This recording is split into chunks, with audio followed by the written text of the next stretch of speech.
अन्धविश्वास फेर्ने छौं हामी। सूचना र मनोरञ्जन संगीतको खानी। Radio Akashvani, radio Akashvani.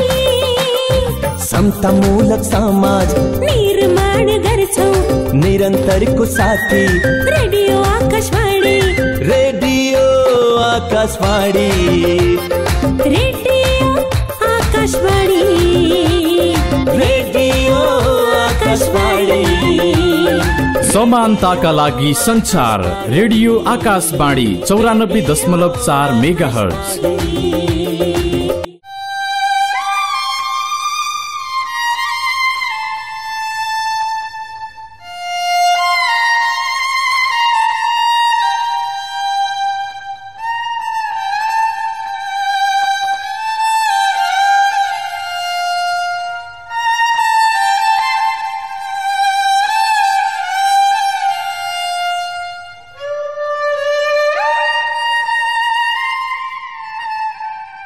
बगी जाने खोला जस्तै रहेछ जीवन, डुबी जाने घाम जस्तै रहेछ जीवन, ओइलिएर झर्ने फूल जस्तै रहेछ जीवन।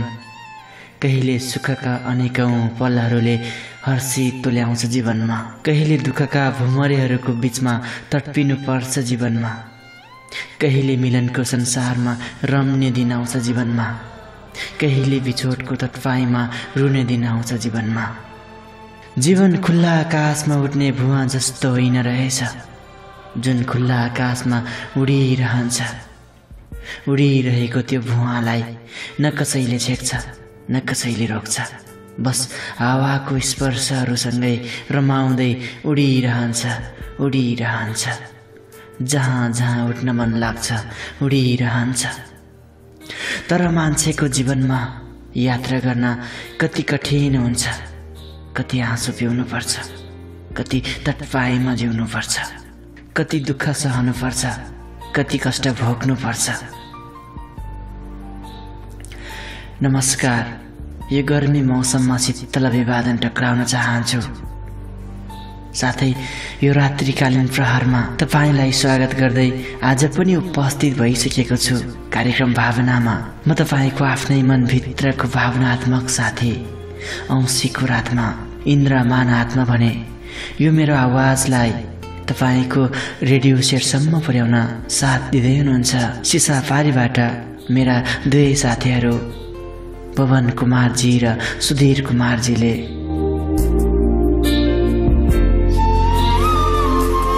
रेडियो आकाशवाणी 94.4 मेगाहर्जमा कार्यक्रम भावनालाई यसै समयमा सुन्दै आइरहनु भएको छ।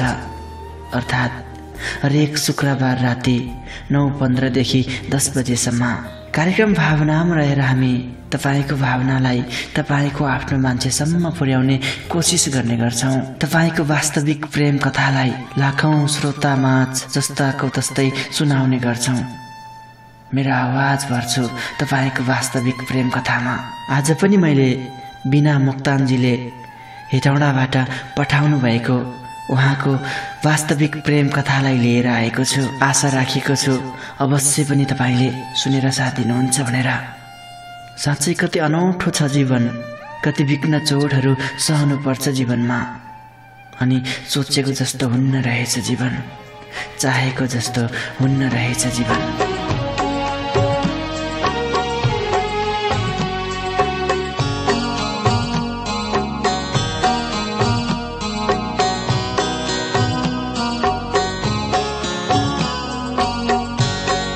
सोचे थे जिंदगीमा एक भयो आजा, के सोचे थे जिंदगीमा एक भयो आजा।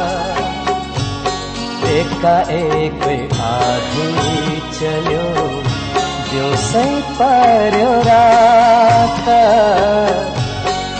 सोचे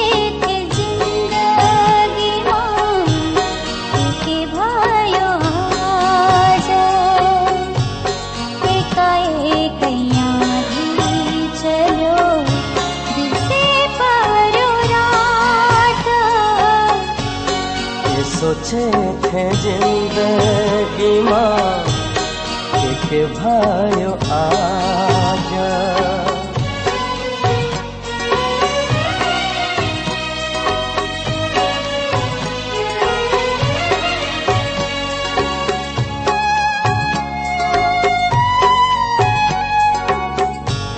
चंद्र जस्तो तिम्रो मुहार आँखा वरिपरि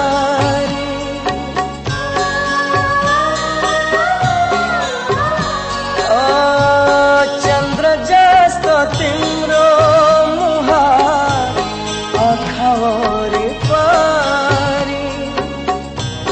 जति बिर्सो भने पनि आँसु घरी घरी जति बिर्सो भने पनि आँसु घरी घरी सोचे थे जिंदगीमा के भयो आज रेडियो आकाशवाणी 94.4 मेगाहर्जमा कार्यक्रम भावना सुन्दै हुनुहुन्छ। अघि नै भनिसके मैले कार्यक्रम भावनाको आजको यो श्रृङ्खलामा हेटौडाबाट पठाउनु भएको बिना मुक्तानजीको भावनालाई वाचन गर्छु भनेर। आउनुहोस् ढिला नगरिकन बिना मुक्तानजीको वास्तविक कथालाई म यसरी सुरुवात गर्न चाहन्छु।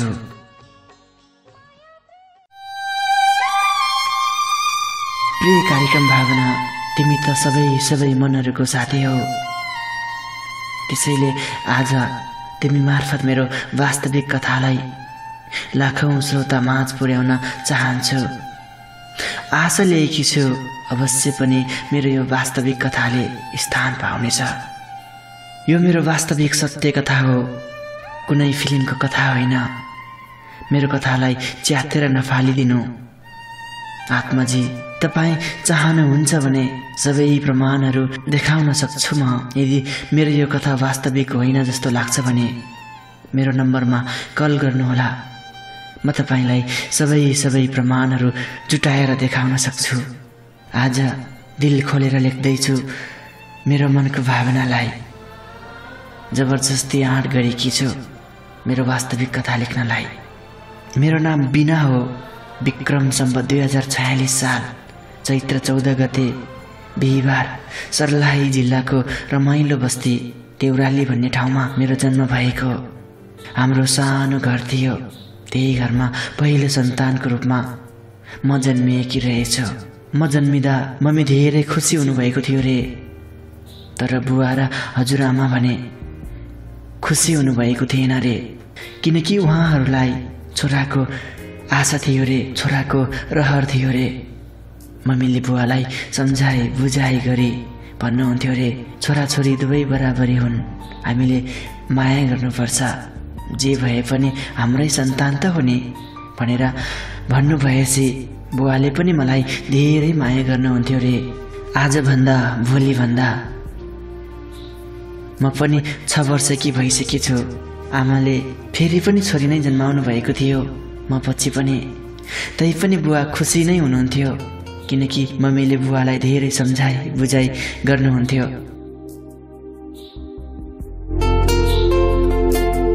मलाई बुवाले 6 वर्षको उमेरमा गाउँकै स्कुलमा एक कक्षामा भर्ना गरिदिनु भयो। म पनि खुसी हुँदै स्कुल जान थालेँ। म जाँदै खुसी भएकी थिएँ। अब हाम्रो परीक्षा पनि आइसकेछ। मैले परीक्षा दिएँ एक कक्षाको, अनि केही दिनमा रिजल्ट पनि आएछ। म त फेल पो भएछु। म फेल भएकै कारण बुवाले मलाई स्कुल नपठाउने निर्णय गर्नुभयो। त्यसपछि स्कुल जान त के स्कुलको मुख पनि देख्न पाइनँ। अनि म घरमै बहिनी हेर्ने घाँस काट्ने काम गर्दै दिन कटाउन थालेँ। यसरी नै बित्दै थिए मेरा दिनहरू। कलम समाउनु पर्ने मेरो हातमा घाँस काट्ने हँसिया हुन्थ्यो। स्कुल जाने समयमा बहिनीलाई स्याहार सुसार गर्दै समय बिताउन थालेँ। यसरी नै चल्दै थियो मेरो जीवनको यात्रा। एक दिनको कुरा हो, म गोठालो गएकी थिएँ। गाउँको साथीहरूसँग अनि एउटी दिदी पनि हुनुहुन्थ्यो।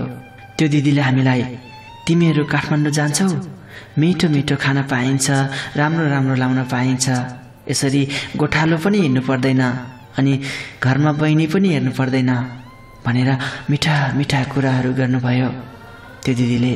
हामी धेरै साथीमध्ये एकजना साथी र म काठमाडौँ जाने निर्णय गऱ्यौँ। भोलिपल्ट बिहानै 3 बजे उठेर मेरो साथी, म अनि हामीलाई लाने दिदी हामी 3 जना खोलाको बाटो हुँदै भागेर गाउँबाट निस्कियौँ। 2 घण्टापछि बस हिँड्ने रोडमा आइपुग्यौँ अनि काठमाडौँ जाने बसमा चढ्यौँ। हामी बेलुकातिर काठमाडौँ पुग्यौँ। त्यहाँ पुगेर थाहा पायो कि हामीलाई गलैँचा बुन्न लगेको रहेछ। त्यो दिदीले भन्नुभयो, भोलिदेखि तिमीहरू गलैँचा बुन्नुपर्छ। हामी बिहानै 3 बजेतिर उठेर गलैँचा सिक्न थाल्यौँ। पुस महिनाको जाडोले कठ्याङ्ग्रिरहेको थियो हातहरू। मलाई धेरै गाह्रो भएको थियो त्यो पल। तैपनि जानी नजानी सिक्दै गए। यसरी केही दिन बित्यो। एक दिनको कुरा हो, हामी बुन्ने कारखानामा चेकिङ गर्न मान्छेहरू आयो। सानो उमेरमा गलैँचा बुन्नेहरूलाई उहाँहरूको संस्थाले होस्टेलमा लगेर पढाउनु हुँदो रहेछ। मेरो साथी र म सानै उमेरकी भएकोले हामी दुवैजनालाई त्यहाँबाट उहाँहरूले लानुभयो। एक मनमा खुसी थियो तर अर्को मनमा डर पनि लागिरहेको थियो मलाई। हामी त्यहाँ पुग्दा त्यहाँ नयाँ नयाँ साथीहरूसँग परिचय भयो, सर मिसहरूसँग परिचय भयो। त्यहाँ बस्ने सबैजना कति असल हुनुहुन्थ्यो, कति बुझ्ने हुनुहुन्थ्यो। हामी सबैजना एकै ठाउँमा एकै परिवार जस्तै गरी बस्थ्यौँ। कुरा हाँसोको छ यहाँनिर। म 9 वर्षकी मान्छे नर्सरीमा पढ्न थालेँ, तर अरू पनि म जस्तै थिएँ। त्यसैले केही अप्ठ्यारो नमानी पढ्न थालेँ। 9 वर्षकी मान्छे नर्सरीमा।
त्यहाँ सबैले माया गर्नुहुन्थ्यो। म पनि ज्ञानी भएर पढ्थेँ। यसरी सबै मिलनसार साथीहरूसँग अनि आमा बुवा जस्तो सर मिसहरूसँग रम्दा रम्दै म त्यहाँ बसेकी र पढ्न थालेकी। 5 वर्ष बितिसकेछ। 2-3 दिनपछि हामी 10-15 जनालाई अर्कै होस्टेलमा लाने कुरो भयो। त्यो बेला अरू साथीहरूसँग मायाको चिनो साटासाट गर्दै आँखाभरि आँसु खसाल्दै हामी त्यहाँबाट बिदाईका हातहरू हल्लाउँदै अर्को होस्टेलमा गयौँ। त्यहाँ पनि धेरै नयाँ साथीहरूसँग परिचय भयो अनि त्यहाँ पनि धेरै मिलनसार साथीहरू भेटाए। त्यहाँ केटा साथीहरू मुनिको रुममा बस्थ्यो, हामी केटीहरू चाहिँ माथि रुममा बस्थ्यौँ। सबैजना मिलनसार र सहयोगी भावना भएका साथीहरू थिए। त्यहाँ भएको मध्ये एकजना यस्तो साथीसँग परिचय हुन पुग्यो कि अरूभन्दा बेग्लै थियो। सबैसँग राम्रो बोल्ने, असल व्यवहार गर्ने गर्थ्यो। उसको नाम यसबाट आउँछ। यस र म धेरै मिल्ने साथी भयौँ। हरेक कुरालाई साटासाट गर्थ्यौँ हामी। मेरो प्यारो साथी बन्न पुग्यो यस। जसलाई म आफ्नो भन्न सक्छु, हृदयका सबै कुरा खुलेर भन्न सक्छु। मेरो दुःखमा रोइदिने, मेरो खुसीमा हाँसिदिने, मेरो दुःखमा रोइदिने, मेरो खुसीमा हाँसिदिने, सबैभन्दा माथि छ मेरो एउटा साथी छ, मेरो एउटा साथी छ। कोही त छ जसमा म भर पर्न सक्छु, आँखा चिम्ली उसलाई विश्वास गर्न सक्छु। मेरो गल्तीलाई सच्चाइ दिने, मेरो जितमा रमाइदिने, मेरो गल्तीलाई सच्चाइ दिने, मेरो जितमा रमाइदिने, सबैभन्दा माथि छ मेरो एउटा साथी छ, मेरो एउटा साथी छ।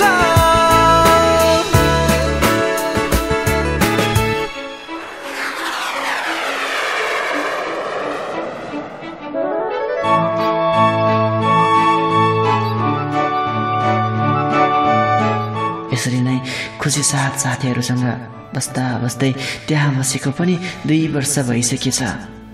अब हामी एक अर्काबाट टाढिनुपर्ने दिन पनि आइसकेछ। अनि होस्टेलमा हामीलाई सिपमूलक कामको ट्रेनिङ पनि दिनुभएको थियो। मेरो साथी र मैले सिलाइको काम सिक्यौँ। सिलाइको ट्रेनिङ सकिएपछि हामी आफ्नो घर जाने तर्खरमा थियौँ। 2061 साल जेठ 2 गते होस्टेलबाट जानुपर्ने भयो। धेरै साथीहरू रोएका थिए, म पनि कति रोएँ। हामी एक अर्काको अँगालोमा बाँधेर कहिले नि नबिर्सने बाचा गर्दै त्यहाँबाट छुट्यौँ। म घरमा आउँदा आमा बुवा निकै खुसी हुनुभएको थियो। अनि हामी खुसी साथ हामीसँगै बस्यौँ। हाम्रो परिवारमा 4 दिदीबहिनी, 2 भाइहरू अनि आमा बुवा गरी 8 जनाको परिवार थियो। गरिब परिवार भए पनि कहिले पनि हामीलाई आमा बुवाले दुःखको महसुस गर्न दिनु भएन। धेरै माया गर्नुहुन्थ्यो आमा बुवाले। तर घर धान्न धेरै गाह्रो थियो। भाइ बहिनीहरू सानै थिए, अलिकति ठुलो भनेकै म थिएँ। मैले आमा बुवाको दुःख देख्न सकिनँ, आमा बुवाको दुःख हेर्न सकिनँ। अनि फेरि काठमाडौँ जाने निर्णय गरेँ र काठमाडौँ गएँ। 2-3 महिना टेलरमा सिलाइको काम गरेँ। तर भनेको जति पैसा पाउँदैन थियो। त्यसैले म फेरि काठमाडौँमा गलैँचा नै बुन्न थालेँ। गलैँचामा काम गर्दा पनि निकै रमाइलो लाग्थ्यो। साथीहरू धेरै थिए। त्यहाँ गलैँचा बुन्ने क्रममा मलाई एकजना केटाले मन पराउँछ रे भनेर मलाई साथीले भने। तर मैले केही जवाफ दिएन। यतिकै 8-9 महिना बित्यो। फेरि ऊ आफै मलाई प्रेम प्रस्ताव राख्यो। मैले धेरै सोचेँ। कता कता मनमा खुसी लाग्यो, कता कता मनमा दुःख पनि लागेको थियो। अनि एउटा बाचाको साथ उसको प्रस्तावलाई स्वीकार गरेँ। त्यसपछि हाम्रो माया झन्झन गाढा हुँदै गयो। हामी एक अर्कामा बाँच्नै नसकिने भएका थियौँ। उसले भन्थ्यो, बिना म तिमी बिना साँच्चै बाँच्न सक्दिनँ। तिमी त मेरो बाँच्ने आधार हो, मेरो मुटु हौ तिमी। साँच्चै उसले मलाई यति धेरै माया गर्ला भनेर मैले सोचेकी पनि थिएन। हामीले सँगै मर्ने, सँगै जिउने कसमहरू खायौँ, बाचाहरू गर्यौँ। जन्म जन्म जिउला सँगै, जन्म जन्म जिउला सँगै, भागेर बल्फी पलु, भागेर बल्फी पलु,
जन्म जन्म जुला सँगै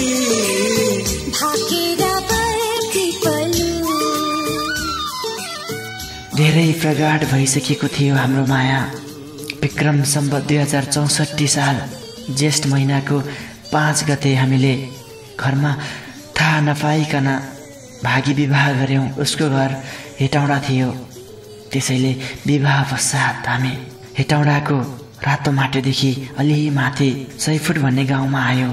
नयाँ घर, नयाँ मान्छे, नयाँ परिवार। मलाई कता कता उदास उदास लाग्थ्यो, तैपनि उसले मलाई धेरै माया गर्थ्यो, त्यसैले खुसी साथ बसे।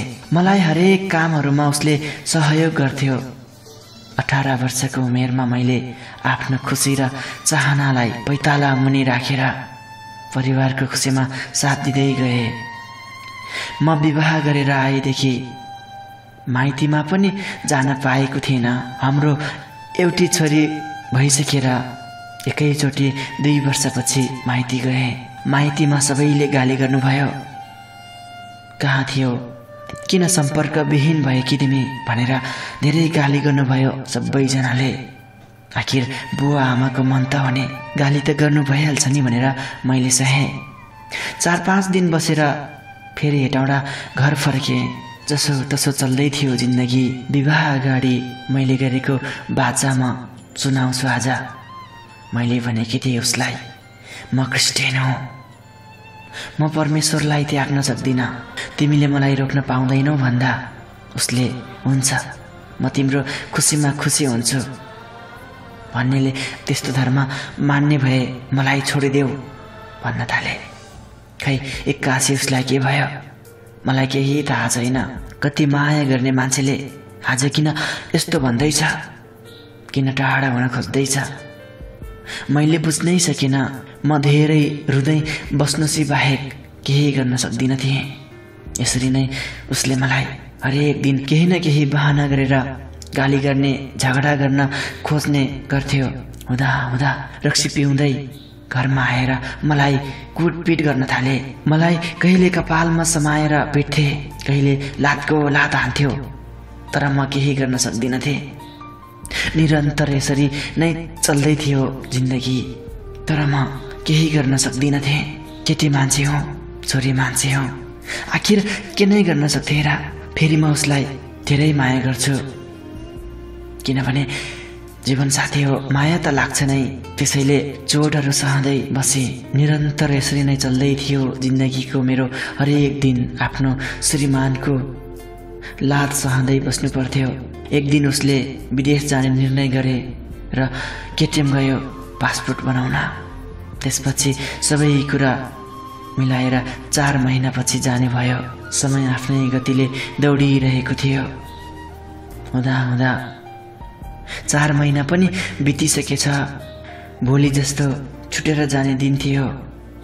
आज माया, प्रेम, दुःख सुखका कुराहरू गर्नुपर्ने ठाउँमा चोटै चोट, घाउ नै घाउ हुने गरी कुट्यो र जान मार्ने धम्की समेत दियो। त्यो रात मलाई निन्द्रै लागेन। अलिकति आँखा चिम्म मात्रै के गरेको थिएँ। उज्यालो भइसकेछ। बिहानै उठेर सकी नसकी सबै काम सकाए। एकछिनपछि ऊ जाने समय पनि भइसकेछ। मबाट धेरै टाढा जाँदै थियो। मलाई छोडेर धेरै टाढा जाँदै थियो। मलाई धेरै दुःख लाग्यो। जे भए पनि मेरो जीवन साथी हो, ऊ बिना म कसरी बाँच्न सक्छु जस्तो लागेको थियो मलाई। मनमा पीडा उत्तिकै थियो अनि अलिअलि खुसी पनि लागेको थियो। सबैले उसलाई टिका र माला लगाउँदै आशीर्वाद दिँदै थियो। उसलाई के भएको नि जाने बेलामा उसले भन्यो, राम्रोसँग बस्नु, छोरीको राम्रो ख्याल गर्नु भन्दै बिदाईका हातहरू हल्लाउँदै छुट्टियो। त्यो रात पनि मलाई निन्द्रा लागेन। उजाड उजाड लाग्यो मलाई। आफू बसेको ठाउँ सुनसान सुनसान लाग्यो मलाई। हामी बस्ने घर। ऊ गएपछि जसो तसो गरी गुजारा चलाउँदै थिए। 2 महिनापछि 15,000 रुपैयाँ पठाएको थियो। तर त्यो पैसा मेरो हातमा एक सुक्खो पनि परेन। आफ्नो हातमा पैसा नपरे पनि धेरै खुसी थिएँ म। त्यसरी नै अलिअलि गरी पैसा पठाउँदै थियो उसले। फोनमा कुरा पनि भइरहेको थियो। काम पनि ठिकै थियो रे, तर सेलरी थोरै भएको कारण ऊ त्यो कम्पनी छोडेर अर्कै कम्पनीमा भागेर गएछ। त्यसपछि उसले फोन पनि त्यति गरेन र पैसा पनि पठाएन। के सन्देश बोकिल्यायो ए बादल, आकाश छोपी परदेशी को गाउँ घरमा केही विपत्ति पर्यो कि, केही विपत्ति पर्यो कि, के सन्देश बोकिल्यायो ए बादल, आकाश छोपी।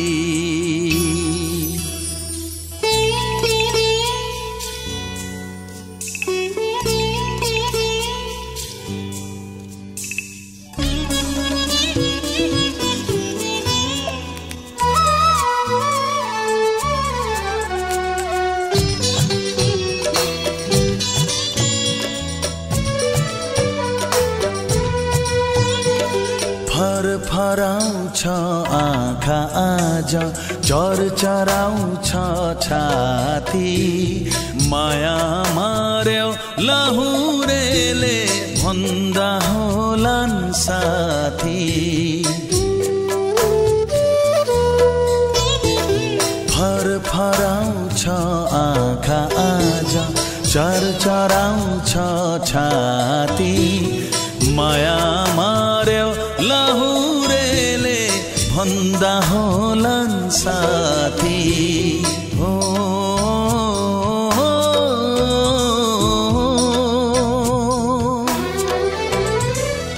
गुराँसको थुङ्गा जस्ती मेरी मन की रानी हृदय छिन्की पँधेरीमा हुँदै पानी पानी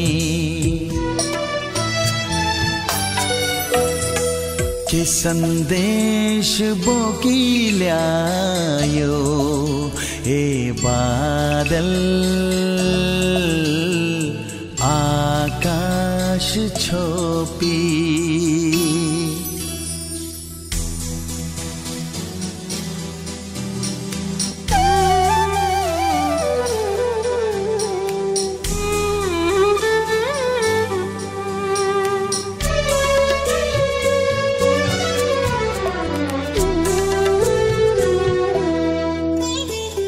ओछ्यानै पो परिन् गीता धम्की रोगी आमा बाबा छन् कि विपत्तिमा आङमा छैन घाम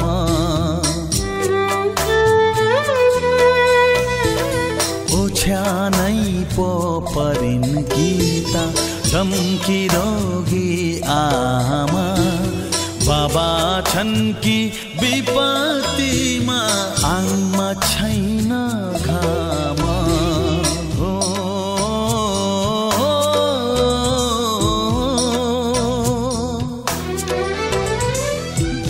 भद्रकाली दक्षिण काली मनका मनमाई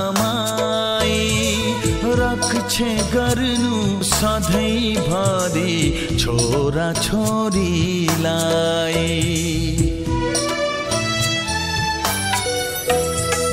के सन्देश बोकी ल्यायो ए बादल यता घरको आर्थिक अवस्था पनि कमजोर थियो त्यसैले घर खर्च चलाउन एकदम गाह्रो थियो अनि छोरी पनि स्कुलमा भर्ना गर्ने बेला भइसकेकी थिए त्यसैले म चुरिएको बगरमा काम गर्न थाले तपाईलाई के डाट्नु म चुरिएको बगरमा बालुवा चाल्ने काम गर्न थाले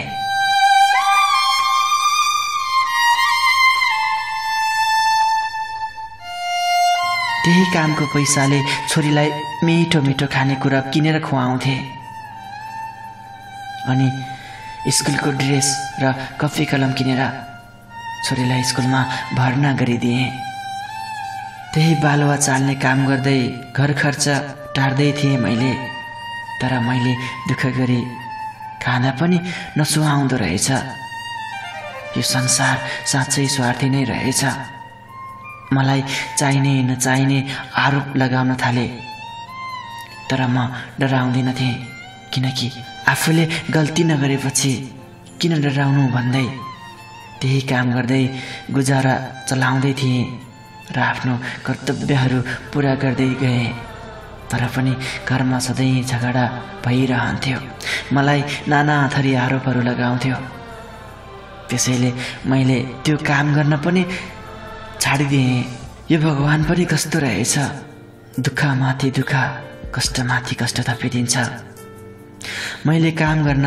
छोडेपछि अचानक मेरो छोरी बिरामी परी त्यो बेला मसँग एक सुक्खो पैसा पनि थिएन कतिलाई सापट मागे कतिलाई पुकारे तर कसैले पनि वास्तै गरेन जब 500 रुपैयाँ पनि सापट दिएन मलाई कसैले पनि सहयोग गरेन माइतीमा फोन गरेर आमालाई मागे आमाले भाइलाई पठाइदिनु भएछ त्यही पैसाले छोरीको उपचार गरे तर मेरो दुःख आमा बुवालाई के थाहा, उहाँहरूले सोद्धा खुसी नै छु अनि सुखी नै छु भन्ने गर्थेँ मैले।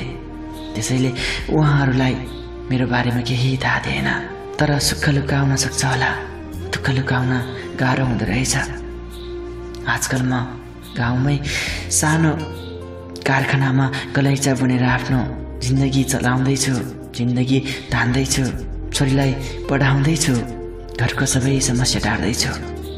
ऊ विदेश गएको पनि 6 वर्ष पुरा हुन लागिसकेछ। तर 1 वर्ष हुन लागिसक्यो, उसले मलाई एकचोटि पनि कल गरेको छैन। उसले जस्तो व्यवहार गरे पनि उसकै प्रतीक्षामा बसिरहेकी छु।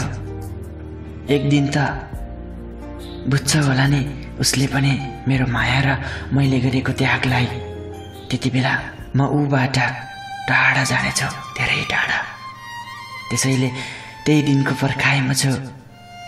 उसले दिएको पीडा र चोटहरू त म मरेर गए पनि बिर्सन सक्दिनँ।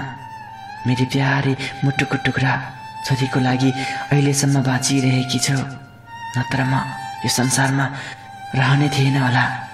आजकल उसले मलाई वास्तै गर्दैन, न फोन गर्छ, न एसएमएस गर्छ, न त पैसा नै पठाउँछ। पहिला विदेशबाट फोन गर्दा पनि रक्सी खाएर फोन गर्थे। मुखमा जे आउँछ त्यही भन्दै मलाई गाली गर्थे। मेरो घरबाट निस्केर जाऊ, तिम्रो त धेरै केटा होलान्, उनीहरूसँगै जाऊ भन्थ्यो। म मेरी छोरीको लागि भए पनि सहेर बस्थेँ। के गर्नु, मेरो त भाग्यमा नै यस्तो लेखेको रहेछ भनेर चित्त बुझाउँछु। म मेरी छोरीको लागि भए पनि आज गलैँचा बुनेर जिन्दगी चलाउँदैछु। अब हेरौँ जिन्दगीले कस्तो मोड लिन्छ, त्यो त मलाई पनि थाहा छैन। अन्त्यमा मेरो वास्तविक कथालाई लाखौँ श्रोतामाझ जस्ताको तस्तै राखिदिनु भएकोमा इन्द्रमान दाईलाई धेरै धेरै धन्यवाद दिन चाहन्छु र यो कार्यक्रमको उत्तर प्रगतिको कामना गर्न चाहन्छु। खुसी थिएँ र पो लेख्न थाले जिन्दगीको कथा। हिँड्दै जाँदा जिन्दगीमा बट्न थाले मनको व्यथा। भोग्नेलाई मात्र थाहा हुन्छ दुःख, नभोग्नेलाई के थाहा। हेर्दा कहाँ देखिन्छ र मनमा आगो बलेको। हेर्दा कहाँ देखिन्छ र मनमा आगो बलेको। मुटुभरि चोट अनि हुरी बतासलेको। मुटुभरि चोट अनि हुरी बतासलेको।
रेडियो आकाशवाणी 94.4 मेगाहर्ज सुन्दै हुनुहुन्छ र अब भने हामी कार्यक्रमको अन्त्यतिर आइसकेका छौँ।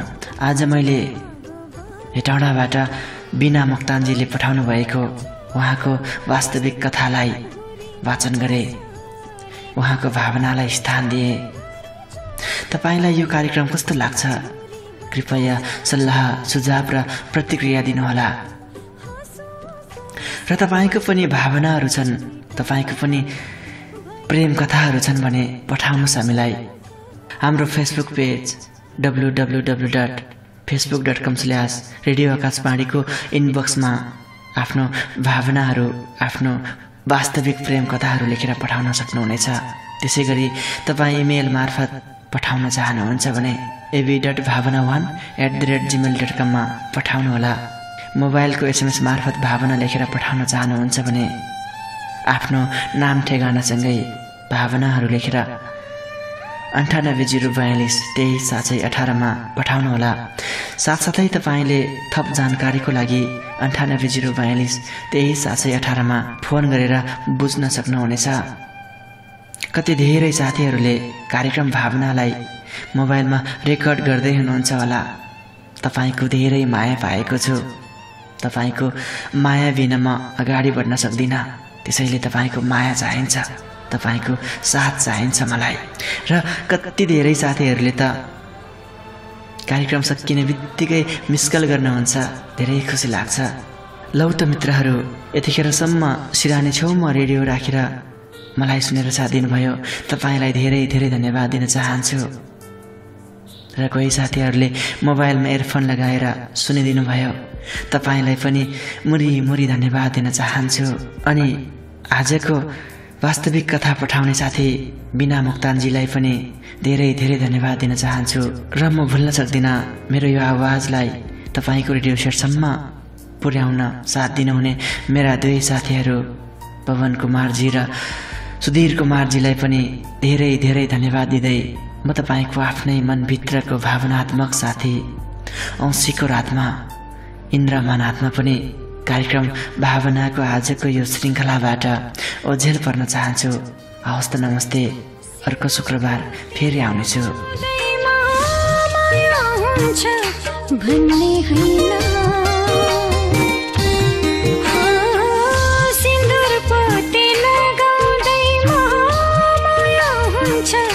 भन्ने होइन, जोडेपछि कैयौँ नाता टुट्छन् छुट्छन् थाहै छैन।